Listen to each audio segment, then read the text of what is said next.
এক যে ছিল ছোট এক টুনি পাখি।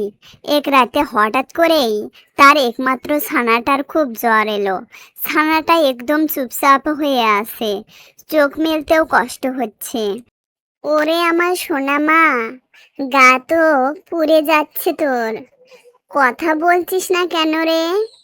বনের ওপারে পেঁচা ডাক্তার বাবুর কাছে যেতে হবে, কিন্তু এই রাতে এত দূর আমি কিভাবে যাব?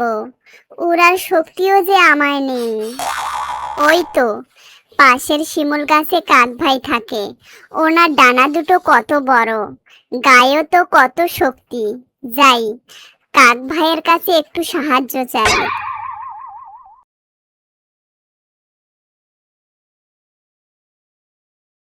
কাক ভাই, ও কাক ভাই, ঘরে আসো। কে রে? সকাল সকাল মেজাজ খারাপ করতে এলি? এক ফোঁটা পাখি, ক্যান ক্যান করে ডাকছিস কেন? কাক ভাই, আমার একমাত্র ছানাটা খুব অসুস্থ, ডানা দুটো নিস্তেজ, গা জ্বরে পুড়ে যাচ্ছে। আপনি তো কত শক্তিশালী, একটু কষ্ট করে নদীর ওপারে থেকে পেঁচা ডাক্তার বাবুকে ডেকে এনে দেবেন। আমি আপনার এই উপকার সারা জীবন মনে রাখবো। হা হা হা, শুনুন কথা। রাজহাঁসের ছানা অসুস্থ হলে না হয় একটা কথা ছিল। এক ফোঁটা এক টুনি পাখির ছানা মরলে কি আর বাঁচলে কি, তাতে আমার কি রে?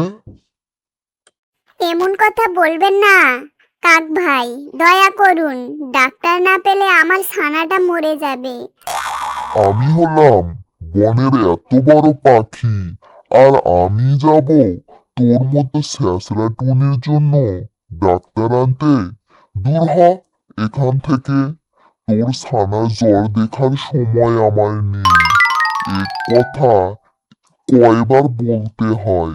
এখনই আমার গাছের ডাল ছাড়বি, নাকি ঠোকর দিয়ে একেবারে উপরে পাঠিয়ে দেব? দূর হ। টুনি কাকের কাছ থেকে কষ্ট পেয়ে পথ চলতে শুরু করলো। কি হয়েছে টুনি বোন, তুমি এভাবে কাঁদছো কেন? আমার ছানাটার খুব জ্বর হয়েছে কবুতর বোন, কাক ভাইয়ের কাছে একটু সাহায্য চাইতে গিয়েছিলাম, উনি অপমান করে তাড়িয়ে দিলেন। ওই অহংকারের কাকের কথা ছাড়ো তো, চলো আমরা ছোট পাখিরাই একে অপরের সাহায্য করব। তুমি বাসায় গিয়ে ছানার মাথায় ভেজা পাতা দাও, আমি এখনই উড়ে গিয়ে নদীর ওপারে থেকে পেঁচা ডাক্তার বাবুকে নিয়ে আসি। কবুতর উড়ে গিয়ে পেঁচাকে ডাকে, আর টুনি বাসায় ফিরে তার ছানার সেবা যত্ন করে। কিছুক্ষণ পর সরই ও পেঁচা ডাক্তার প্রবেশ করেন। দেখি দেখি, ছানাটার অবস্থা তো ভালো নয়। টুনি, একদম চিন্তা করো না, আমি বনলতা পাতার রস এনেছি। পেঁচা ছানাকে ওষুধ খাইয়ে দেয়, অল্প পরে ছানাটি নড়ে চড়ে ওঠে। ডাক্তার বাবু, আমার ছানাটার চোখ মেলেছে, আপনাকে আর চড়াই ভাইকে কি বলে যে ধন্যবাদ দেব?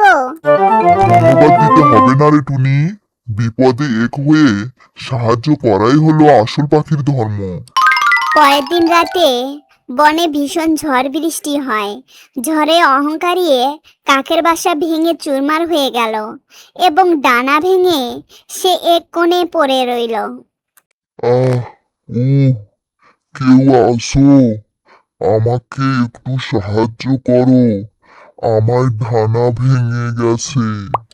গায়ের জোড়ার আকার বড় হলেই বড় হওয়া যায় না, যার মনে দয়া নেই বিপদের দিনে সে আসলেই একা। বন্ধুরা, ভিডিওটি ভালো লাগলে লাইক, কমেন্ট এবং সাবস্ক্রাইব করুন।